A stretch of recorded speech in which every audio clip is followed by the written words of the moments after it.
Hello, my name is Joshua Ian Dingler. I am a Chattahoochee Tech student, and I am in the Health and Safety and Nutrition class with Miss Abercrombie, ECCE 1105, and today's date is March 30th, 2025.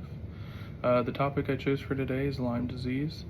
I got my information from the Health, Safety, and Nutrition by Murat, published by Synage 2024, and the www.cdc.gov.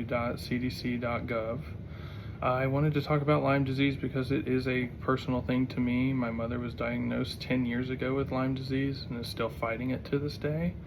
So I wanted to spread awareness to people on how to prevent or at least combat Lyme disease. Lyme disease really starts off with a deer tick. Deer ticks are the most vast and all-around tick. It's full of bacteria and diseases. So Lyme disease just kind of piggybacks off these other diseases.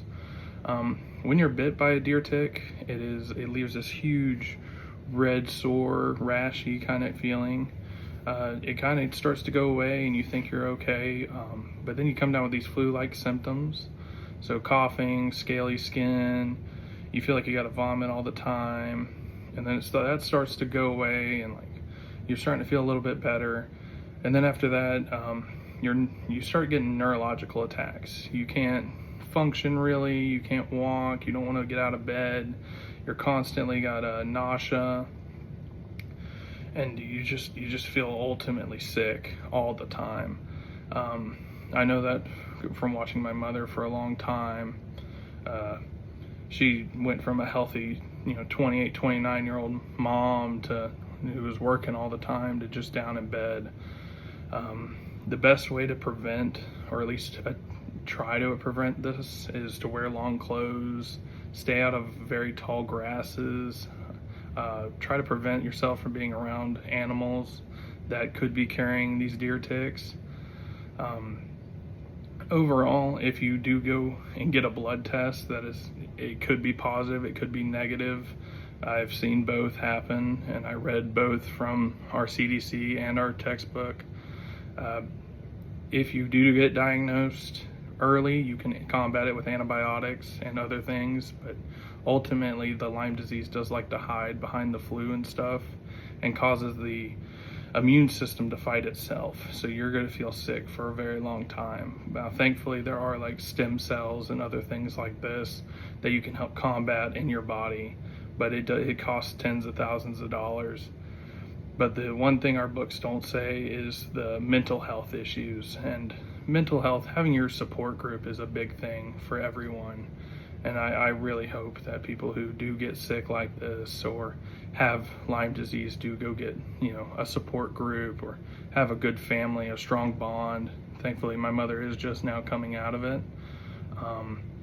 Lyme disease, it is a deadly disease, and I have seen it take down grown people and children. It's almost 10 times worse because you watch the life just get drained out of these kids, and I want people to have awareness of this.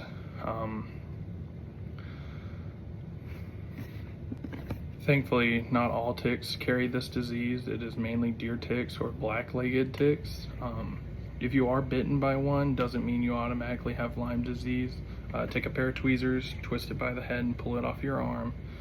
Give yourself, that little bit of satisfaction. If you do feel like you have it, if you got sick, if you got that big rash, go get a blood test, get multiple done, so you can be sure, so you can combat it with antibiotics.